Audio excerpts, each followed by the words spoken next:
ഇടുക്കി പദ്ധതി പ്രദേശത്തും കനത്ത മഴ തുടരുന്നു. കഴിഞ്ഞ 24 മണിക്കൂറിനുള്ളിൽ 108 മില്ലിമീറ്റർ മഴയാണ് പദ്ധതി പ്രദേശത്ത് പെയ്തിറങ്ങിയത്. ഇതോടുകൂടി ഇടുക്കി അണക്കെട്ടിൽ ജലനിരപ്പ് 2332 അടിയിലെത്തി. ഇടുക്കി പദ്ധതി പ്രദേശത്ത് കനത്ത മഴ തുടരുന്നു. കഴിഞ്ഞ 24 മണിക്കൂറുകൾക്കുള്ളിൽ 108 മില്ലിമീറ്റർ മഴയാണ് പദ്ധതി പ്രദേശത്ത് പെയ്തിറങ്ങിയത്. ഇതോടുകൂടി 2332 അടിയായി ഇടുക്കി അണക്കെട്ടിൽ ജലനിരപ്പ് ഉയർന്നു. കഴിഞ്ഞ വർഷം ഇതേ ദിവസം 2333.76 അടിയായിരുന്നു ജലനിരപ്പ്.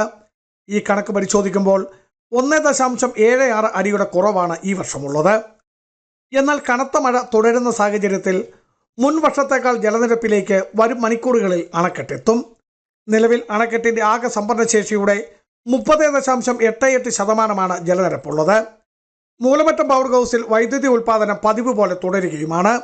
ബിജു വൈശൻ പറമ്പിൽ, ഇടുക്കി വിഷൻ ന്യൂസ്, ഇടുക്കി.